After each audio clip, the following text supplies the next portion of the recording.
Oi pessoal, eu vou mostrar para vocês aqui como que a gente calcula o DAB a partir do experimento que foi realizado da evaporação do dietil éter.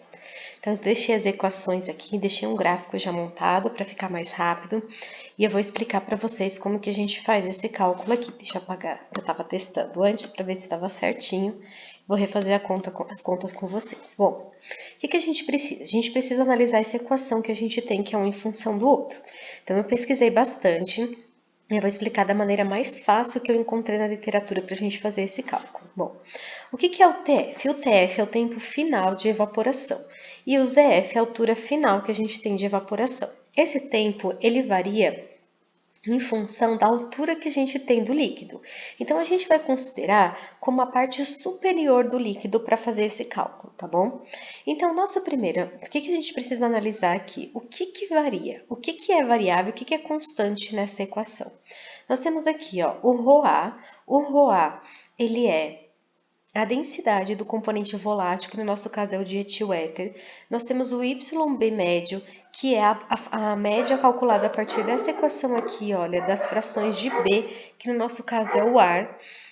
A massa molar de A, que é o dietil éter, procura na internet, tanto um quanto o outro. O DAB a gente vai calcular, mas ele é uma constante. O C ele vem da concentração, a concentração que a gente tem no ar, considerando tudo. Então, a gente está considerando que não há sumiço, né? Não tem reação química ali, então a concentração a gente pode achar por PV/nRT. Vou isolar o N sobre V e vou ter que a concentração é a pressão ambiente dividido por R sobre T. Tá? Já coloquei aqui as unidades que a gente precisa utilizar. Então, para dar certinho isso aqui, a nossa densidade ela tem que estar em grama por litro, a massa molar em grama por mol e a concentração em mol por litro. Então, o que a gente tem? Ah, faltou isso aqui. O YA1 e o YA2 são as frações que a gente tem de A em alguns pontos. Então, eu vou começar por aí. Vamos observar aqui nossa figura. Nesse ponto aqui, a gente tem o YA, que é a fração do dietil éter, nesse ponto 1 aqui, igual à sua concentração na condição de vapor, né? Na condição de equilíbrio de vapor ali. Por quê? Porque aqui a gente tem uma condição termodinâmica de equilíbrio de líquido e vapor. Então, como que a gente calcula o YA desse jeito? É a contribuição que ele tem naquele pedacinho ali. O que eu tenho de componentes aqui? Eu tenho o dietil éter e tenho o ar. O dietil éter está no equilíbrio termodinâmico de evaporação. Então, a pressão que a gente tem do dietil éter ali é a contribuição da pressão de saturação dele naquele ponto. Então, o nosso Y1 está aqui no cantinho, olha, vai ser o Psat dele dividido por P. O Psat a gente pode calcular pelas constantes de Antoine, então eu peguei essa equação, essas constantes de Antoine aqui na internet e vou calcular. Então, meu Ln de Psat ele vai ser igual ao A menos o B dividido pela temperatura, eu vou colocar que está 25 graus naquele dia, precisa ver qual que estava, mais 273 que é em Kelvin, mais o valor de B. Disso aqui eu preciso tirar o Ln, né? Então, vai ficar igual a exponencial, que é o Euler na calculadora, desse valor aqui, ó, que a gente calculou. Então, essa daqui é o meu Psat em milímetros de Hg pelo valor. O nosso YA1 vai ser quanto, então? Vai ser o Psat dividido pela pressão ambiente. Precisa ver no local que você está qual que é a pressão ambiente. Eu vou colocar a pressão do mar, que é a que eu tenho de cabeça, que é 750. A contribuição de B nesse ponto é a diferença de 1. Por quê? Porque a soma das contribuições de A e de B precisa dar 1, são frações, né? Então, eu vou colocar aqui o YB no ponto 1 é 1 menos o que eu tenho de A, né? 0,83. Neste ponto aqui em cima, eu não tenho dietil éter. Por que não? Porque o dietil éter ele não faz parte da composição do ar. E quando eu tenho o ar passando por aqui, ó, retirando o dietil éter, eu vou dizer que nesse ponto não tem acúmulo dele. Então, a sua fração é zero, perdão. Consequentemente, a de B do ar aqui nesse ponto, ele vale 1. Então, aqui eu já consigo calcular, inclusive, o YB médio. Já calculei o Y1 e o Y2. Consigo calcular o YB médio por essa equação aqui, que vai ser igual o YB2 menos o YB1 dividido por Ln do YB2 dividido pelo YB1. Fecha aqui. Opa. O que ele tá de errado? eu pus errado, é aqui, perdão. Aqui também tá errado, é do YB, eu pus no A. Pronto, agora vai dar certo. Então, agora tá certinho. Então, já tenho Y1, Y2 e YB2, isso aqui eu vou pegar na internet. O DAB é o que eu quero calcular. Então, o que eu preciso? Eu preciso enxergar minha equação de reta aqui. Então, eu preciso de um gráfico onde eu tenho uma equação de reta, para que eu possa, a partir do coeficiente angular, determinar esses valores aqui, né? Como tudo eu já vou ter, a minha única incógnita é o DAB, eu consigo calcular. E aonde que está a minha equação da reta? Ó, isso daqui, o ZF ao quadrado menos o Z0 ao quadrado, ele vai ser o meu X.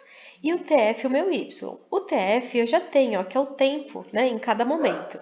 O ZF, como que eu vou calcular? Vamos pegar aqui, ó. Eu apaguei esse pedacinho aqui. Deixa eu apagar para não confundir. Vamos supor uma proveta, eu peguei valores hipotéticos, tá bom? Vamos supor uma proveta de 15 centímetros. Então, eu vou pegar aqui, vou desenhar uma proveta de 15 centímetros. Aqui.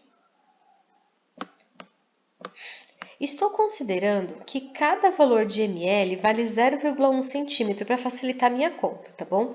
Então, eu vou considerar aqui que no 10 ml é onde eu tenho 10 centímetros, só para minha conta ficar mais fácil para eu falar aqui para vocês. Esse valor aqui é o meu valor de Z0. Então, no tempo zero, o meu ZF é igual ao meu Z0, porque é a altura que eu tenho ali, tá bom? Então, eu vou pegar aqui e no ponto zero, o meu ZF é igual ao ZE, o meu ZF é igual ao Z0, que vale 5, aqui. Não esqueçam de passar para metro, tá bom? Então, a gente olhando aqui, ó, ZF ao quadrado menos Z0 ao quadrado tem que dar 1, tem que dar 0, porque é exatamente o valor do ponto zero, então tá certinho esse valor. Nos demais, o meu próximo ponto é 9,9. Então, vou mudar até aqui de cor, vou pegar uma outra cor. O meu próximo ponto tá aqui, ó, 9,9. Qual que vai ser o valor de ZF nesse ponto? É o tanto daqui até aqui. O meu Z0, ele já vale 5 centímetros. Então, eu preciso somar o tantinho que eu tenho para cá, que é 0,1. Então, o meu próximo valor de ZF, ele vai ser 5,1. Certo? Porque eu estou somando o que ele já tinha, mais o que ele cresceu um pouquinho. Aqui, olha, 9,8. Então, quer dizer que do meu ponto 10, ele tem mais 0,2. Então, é 5 mais 0,2. Se vocês verificarem, é o valor total que eu tenho da proveta menos o valor da altura, no meu caso, tá bom? Eu vou deixar assim só para fazer mais rápido, mas vocês precisam verificar na proveta de vocês qual que é esse valor. Então, eu tenho aqui esse valor. Vou fazer o meu x, que é o ZF ao quadrado, opa, não pus igual aqui, ele não vai, igual. ZF ao quadrado, elevado ao quadrado, menos o Z0, que eu preciso travar ele com F4, e ele não trava aqui. Esse meu computador não trava, então eu vou colocar na mão, manual. É só colocar um cifrão antes e um cifrão depois. Elevado ao quadrado.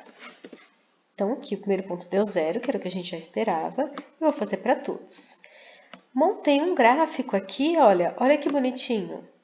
Do meu ZF ao quadrado menos o Z0, que era o meu eixo X, e o TF aqui no eixo Y. Então, repare aqui, olha, que ele deu um valor aqui que ele não deveria ter dado, não deveria ter B nessa minha equação. Eu já fiz o ajuste aqui, ele já estava com ajuste. Eu vou clicar aqui. Ó, se eu definir o valor de 0, olha, ele tira. E ele não ficou, meu R não ficou ruim, tá vendo? Olha, tá 0,9986. Então, o ideal é que nesse momento aqui, vocês definam que ele passe pela origem, ele precisa passar no ponto 00. Então, eu tenho que tudo isso aqui, olha, ρA vezes YBM dividido por 2MADABC, Y1 menos YA2, ele vale 8,3766.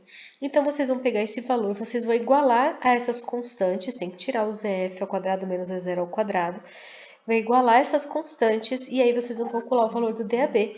Procure o DAB teórico e veja se eles são parecidos ou não. E por quê? Não esqueçam que o tempo ele tem que estar em centímetro e o ZF ele tem que estar em metro, tá bom? Para vocês terem a unidade correta ali. Eu espero que tenha ficado claro. Qualquer coisa vocês me chamem.